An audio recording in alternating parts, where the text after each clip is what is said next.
கிருஷ்ணகிரி அருகே உள்ள கள்ளுக்குறிக்கி கிராமத்தில் அமைந்துள்ள சக்தி விநாயகர், ஸ்ரீ பாலமுருக கந்தவேலவன், ஸ்ரீ எல்லம்மாள் ஆகிய திருக்கோவிலில் 3ஆம் ஆண்டு வருஷாபிஷேக விழாவினை முன்னிட்டு 108 பால்குடம் பவனி நடைபெற்றது.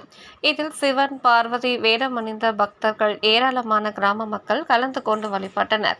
கிருஷ்ணகிரி அருகே உள்ள கள்ளுக்குறிக்கி என்ற கிராமத்தில் அமைந்துள்ள ஸ்ரீ சக்தி விநாயகர், ஸ்ரீ பாலமுருக கந்தவேலன், ஸ்ரீ எல்லம்மாள் ஆகிய திருக்கோவில் 3ஆம் ஆண்டு வருஷாபிஷேக விழாவினை முன்னிட்டு 108 பால்குடம் பவனி நடைபெற்றது.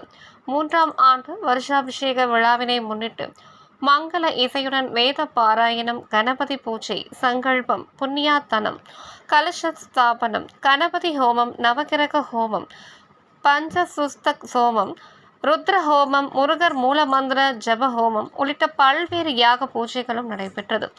இதனைத் தொடர்ந்து மகா பூர்ணாகுதி தீபாராதனையும் வெகு சிறப்பாக நடைபெற்றது.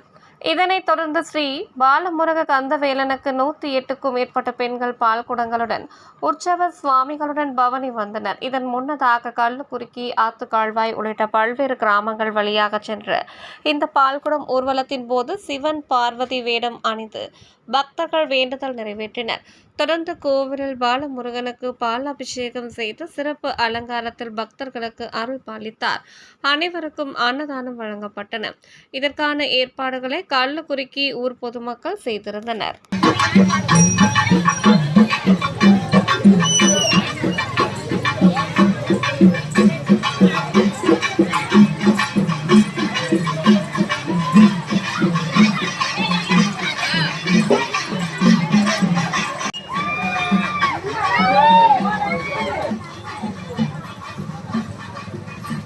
உங்கள் தேடல் நியூஸ் சேனலை லைக் பண்ணுங்க, ஷேர் பண்ணுங்க, கமெண்ட் பண்ணுங்க, ஆல் பெல் பட்டனை கிளிக் பண்ணுங்க, மறக்காம சப்ஸ்கிரைப் பண்ணுங்க.